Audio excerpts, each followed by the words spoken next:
India Legal presents Courts Roundup.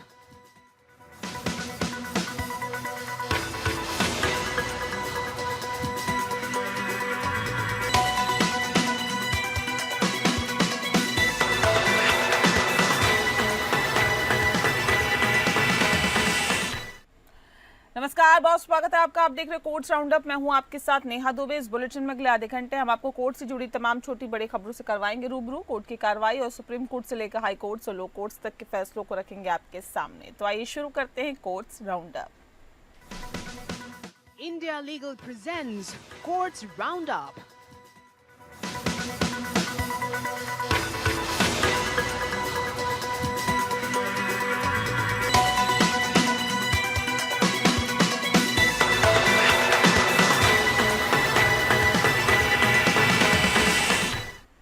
Supreme court ने इलाहाबाद उच्च न्यायालय के न्यायाधीश यशवंत वर्मा की याचिका खारिज कर दी है, जिसमें उन्होंने पूर्व मुख्य न्यायाधीश एस.एन. खन्ना द्वारा महाभियोग की सिफारिश को चुनौती दी थी। अदालत ने माना है कि आंतरिक समिति का गठन और जांच प्रक्रिया में पालन असंवैधानिक नहीं था। ये माना है कि जांच प्रक्रिया में पालन असंवैधानिक नहीं था। न्यायालय के निर्णय के मुख्य बिंदु कुछ इस प्रकार है। बता दें आपको कि अदालत ने माना है कि आंतरिक तंत्र के तहत एक न्यायाधीश के आचरण को चुनौती देने वाली रिट याचिका नहीं चल सकती है। आंतरिक प्रक्रिया को कानूनी मंजूरी प्राप्त है और ये संवैधानिक ढांचे के बाहर एक समानांतर तंत्र नहीं है। अदालत ने न्यायमूर्ति वर्मा के मौलिक अधिकारों के उल्लंघन का कोई सबूत नहीं पाया है। प्रधान न्यायाधीश और जांच समिति ने प्रक्रिया का पालन किया, सिवाय फोटो और वीडियो अपलोड करने के, जिसे गैर आवश्यक माना गया, और राष्ट्रपति और प्रधानमंत्री को रिपोर्ट भेजना संवैधानिक नहीं था। इसके अलावा अदालत ने न्यायमूर्ति वर्मा के लिए भविष्य में उचित उपायों के माध्यम से शिकायतें उठाने की संभावना को खुला रखा है। इस निर्णय से संसद को न्यायमूर्ति वर्मा के खिलाफ महाभियोग प्रक्रिया शुरू करने का मार्ग प्रशस्त हो गया है। केंद्रीय संसदीय कार्य मंत्री किरण रिजिजू ने कहा है कि न्यायमूर्ति वर्मा को हटाने का प्रस्ताव लोकसभा में पहले पेश किया जाएगा।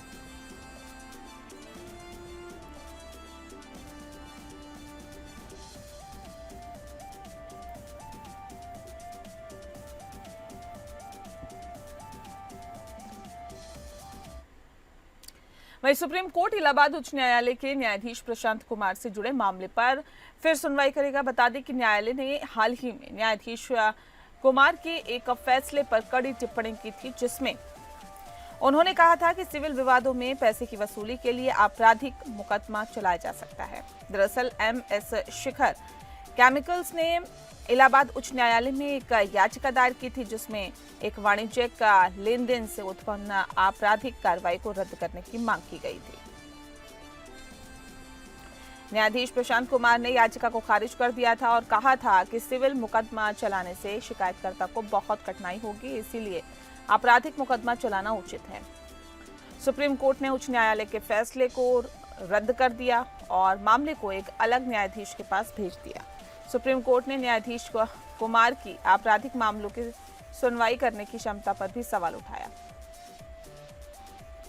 सुप्रीम कोर्ट ने उच्च न्यायालय के मुख्य न्यायाधीश से न्यायाधीश कुमार को आपराधिक मामलों की सुनवाई से हटाने और उन्हें एक वरिष्ठ न्यायाधीश के साथ बैठने का आदेश दिया। बता दें आपको कि सुप्रीम कोर्ट ने न्यायाधीश कुमार की आपराधिक कानून की समझ पर सवाल उठाया और कहा कि उनका निर्णय अस्वीकार्य है। अब ये मामला सुप्रीम कोर्ट में दोबारा सुनवाई के लिए सूचीबद्ध किया गया है।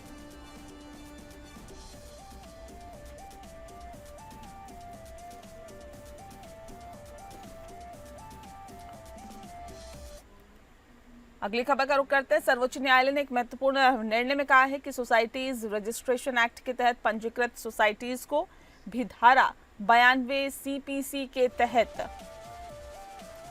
रचनात्मक ट्रस्ट माना जा सकता है और उन पर सार्वजनिक दान के दुरुपयोग के लिए मुकदमा चलाया जा सकता है। ये निर्णय दानदाताओं और लाभार्थियों के हितों की रक्षा के लिए न्यायिक निरीक्षण को मजबूत करता है। एक कानूनी अवधारणा है जो किसी व्यक्ति या संगठन को अन्यायपूर्ण संवर्धन या संपत्ति के दुरुपयोग से रोकने के लिए लगाई जाती है। ये धारा उन धर्मार्थ संस्थाओं पर लागू होती है जो अपने लाभार्थियों के लिए रचनात्मक ट्रस्ट में संपत्ति रखते हैं। बता दें कि मुकदमा चलाने के लिए आवश्यक शर्तें कुछ इस प्रकार है। संस्था का धर्मार्थ उद्देश्य होना चाहिए। ट्रस्ट का उल्लंघन या ट्रस्ट प्रशासन के लिए न्यायालय के निर्देश की आवश्यकता होनी चाहिए। मांग के तहत मांग जो की गई है राहत धारा 92 CPC के तहत प्रदान की जानी चाहिए। वादी को ट्रस्ट में रुचि होनी चाहिए जो बहुत संकीर्ण या व्यापक नहीं हो सकती है। ऑपरेशन आशा मामले में न्यायालय ने माना है कि डॉक्टर शैली बत्रा और उनकी मां का सोसाइटीज के साथ घनिष्ठ संबंध के कारण पर्याप्त हित था। यह निर्णय धर्मार्थ संस्थाओं पर न्यायिक निरीक्षण को बढ़ावा देता है जिससे सार्वजनिक हित के लिए उन्हें दी गई संपत्ति का उचित उपयोग सुनिश्चित होता है। इस फैसले के मद्देनजर अब धर्मार्थ सोसाइटीज को अपने कार्यों और वित्तीय प्रबंधन में अधिक जवाबदेह माना जाएगा। ये सार्वजनिक दान के दुरुपयोग को रोकने और धर्मार्थ उद्देश्यों की प्राप्ति और उसकी पूर्ति सुनिश्चित करने के अंदर मदद करेगा।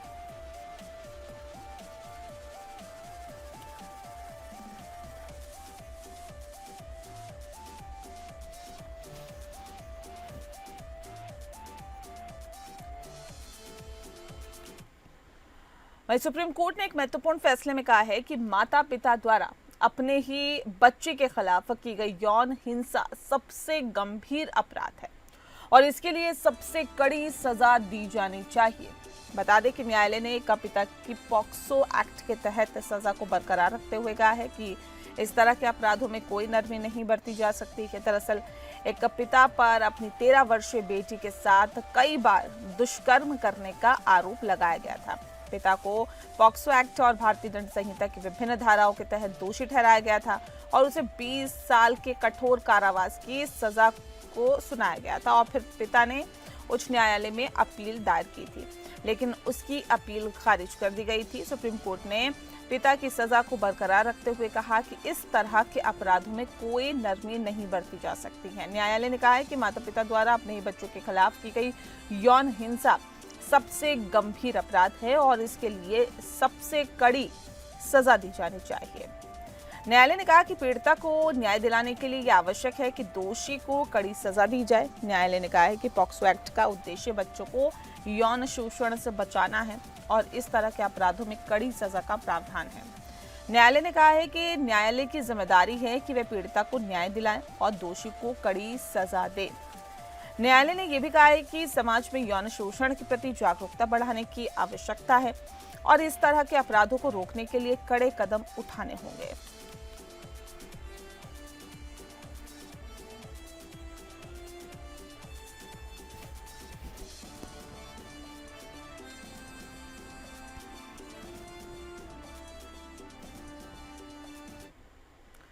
और अगली खबर का रुख करते हैं। धर्मस्थल दफन मामले में मीडिया पर लगे प्रतिबंध को लेकर यूट्यूब चैनल ने कर्नाटक उच्च न्यायालय के फैसले को सुप्रीम कोर्ट में चुनौती दी है। कर्नाटक उच्च न्यायालय ने एक यूट्यूब चैनल कुडला रैम्स पर लगे मीडिया गाग आदेश को चुनौती देने वाली याचिका पर सुनवाई करते हुए कहा था कि इस याचिका को उचित न्यायालय में जाना चाहिए।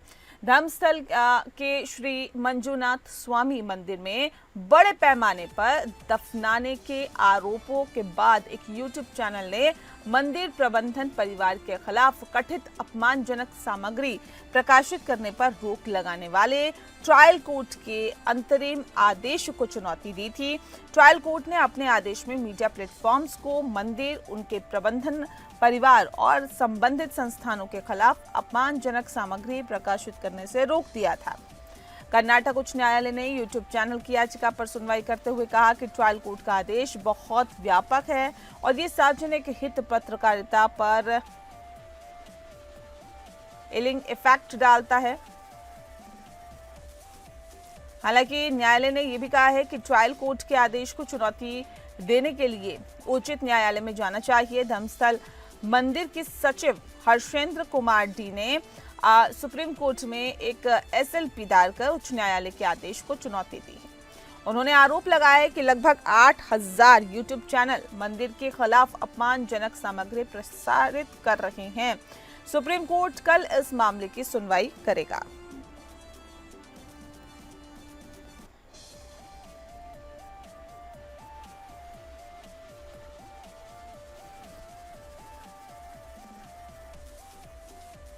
सुप्रीम कोर्ट ने एक महत्वपूर्ण फैसले में कहा है कि बिजली एक सार्वजनिक हित का साधन है और इसके नियामक परिसंपत्तियों के अंदर असमान वृद्धि से बचना चाहिए। न्यायालय ने कहा है कि बिजली वितरण कंपनियों को अपने वित्तीय प्रबंधन में पारदर्शिता और जवाबदेही बनाए रखनी चाहिए। यह मामला बिजली वितरण कंपनियों द्वारा नियामक परिसंपत्तियों में वृद्धि से संबंधित था। न्यायालय ने कहा है कि नियामक परिसंपत्तियों में वृद्धि का उद्देश्य बिजली की दरों को स्थिर रखना है, लेकिन इसका दुरुपयोग नहीं किया जाना चाहिए। न्यायालय ने कहा है कि बिजली एक सार्वजनिक हित का साधन है और इसके नियामक परिसंपत्तियों में असमान वृद्धि से बचना चाहिए। न्यायालय ने बिजली वितरण कंपनियों को अपने वित्तीय प्रबंधन में पारदर्शिता और जवाबदेही बनाए रखने का निर्देश दिया।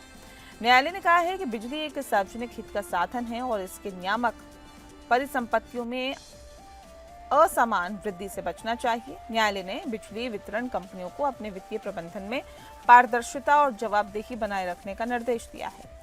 बता दें कि न्यायालय ने कहा है कि नियामक परिसंपत्तियों का दुरुपयोग नहीं किया जाना चाहिए और इसका उद्देश्य बिजली की दरों को स्थिर रखना चाहिए और ऐसे में न्यायालय ने इस निर्णय से बिजली वितरण कंपनियों को अपने वित्तीय प्रबंधन में पारदर्शिता और जवाबदेही बनाए रखने में मदद मिलेगी। इससे बिजली उपभोक्ताओं के हितों की रक्षा होगी और बिजली क्षेत्र में पारदर्शिता और जवाबदेही भी बढ़ेगी।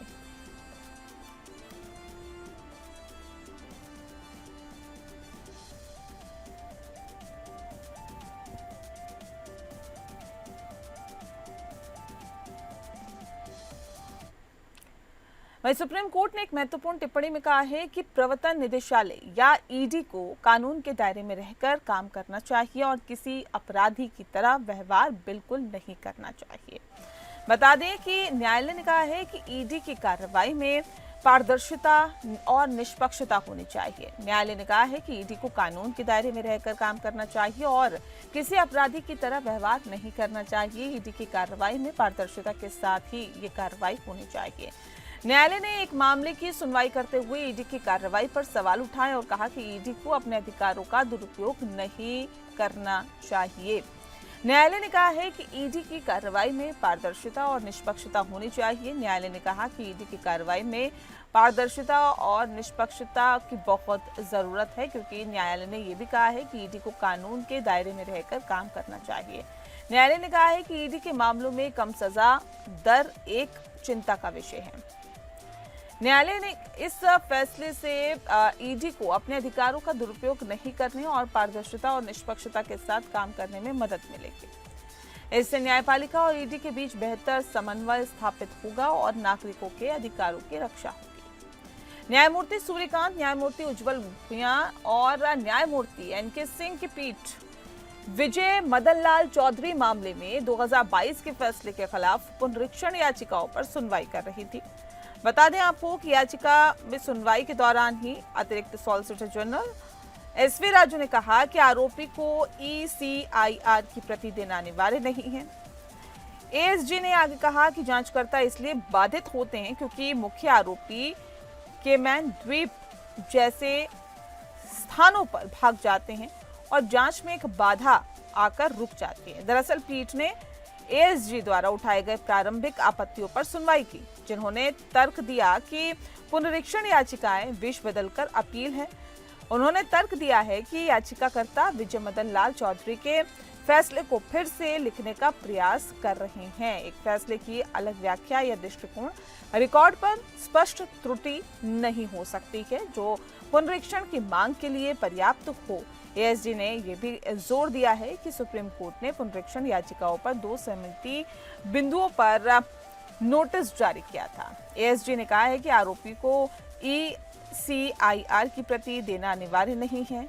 एएसजी ने कहा है कि जांचकर्ता इसलिए बाधित होते हैं क्योंकि मुख्य आरोपी विदेश भाग जाते हैं और जांच एक बाधा पर आकर रुक जाती है।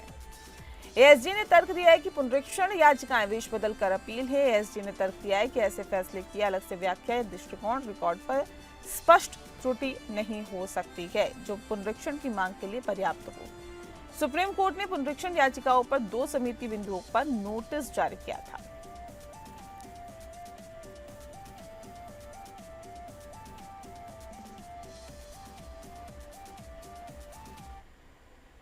वहीं सुप्रीम कोर्ट ने जयश्री वाई जोगी बनाम भारत संघ मामले में सुनवाई की। मामले में विधवा पेंशन योजना के तहत माता की परिभाषा को लेकर विवाद था। न्यायालय ने कहा कि माता की परिभाषा में सौतेली माता को भी शामिल किया जा सकता है अगर वह बच्चे की देखभाल करती है और उसकी जरूरतों को पूरा करती है।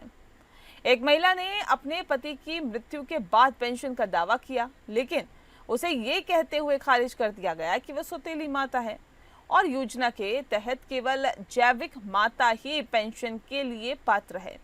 न्यायालय ने कहा है कि माता की परिभाषा में सौतेली माता को भी शामिल किया जा सकता है अगर वह बच्चे की देखभाल करती है और उनकी जरूरतों को पूरा करती है। न्यायालय ने कहा है कि योजना का उद्देश्य बच्चों को सहायता प्रदान करना है, न कि जैविक माता पिता को। न्यायालय ने कहा कि माता की परिभाषा में सौतेली माता को भी शामिल किया जा सकता है अगर वह बच्चे की देखभाल करती है और उसकी जरूरतों का पूरा ख्याल रखती है। न्यायालय ने यह भी कहा है कि योजना का उद्देश्य बच्चों को सहायता प्रदान करना है, न कि जैविक माता पिता को। न्यायालय ने कहा है कि नियमों की व्याख्या इस तरह से की जानी चाहिए कि वे बच्चों के हित में हो। न्यायालय ने प्रतिवादी को 2 सप्ताह के भीतर निर्णय और तर्क प्रस्तुत करने का निर्देश दिया है। और ज्यादा जानकारी के लिए हमारे साथ सीधी जुड़ गई हैं India legal researcher Tanvi Patidar. Tanvi, क्या जानकारी है आपके पास? Today I am going to represent the case Jayashri Bhai Jogi versus Union of India. In this case, Jayashri Jogi filed a civil appeal before the Supreme Court challenging Armed Forces Tribunal decision dated 10 December 2021. The central issue is whether a stepmother qualifies for special pension and ordinary family pension under Army regulation. Petition include application for condonation of delay in filing and refiling. The matter was heard on 19 July 2024 and again on a counter affidavit. In this case, the petitioner Jayashri Jogi is the stepmother of deceased Indian Air Force officer. The biological mother of officer died when he was 6 years old.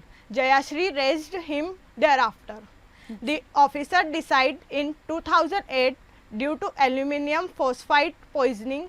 Indian Air Force denied her claim for special pension and ordinary pension, stating that a stepmother does not qualify as mother under existing pension regulation.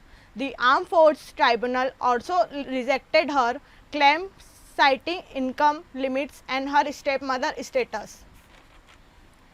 The Supreme Court questioned the IAF narrow interpretation of term mother under the pension regulation. It emphasized the need for liberal and welfare-oriented interpretation, especially in cases involving caregiving rules. The court referred to comparative status and social welfare law that recognize broader definition of motherhood. It noted that Section 125 CRPC cited by IAF pertain to maintenance and does not restrict pension entitlement under welfare law. चलिए, बहुत शुक्रिया आपका तन्वी, आपने बहुत विस्तार से जानकारी दी, इसके लिए आपका बहुत बहुत शुक्रिया। और इसी के साथ इस बुलेटिन में फिलहाल के लिए इतना ही। मुझे दीजिए इजाजत। नमस्कार। India Legal presents Courts Roundup.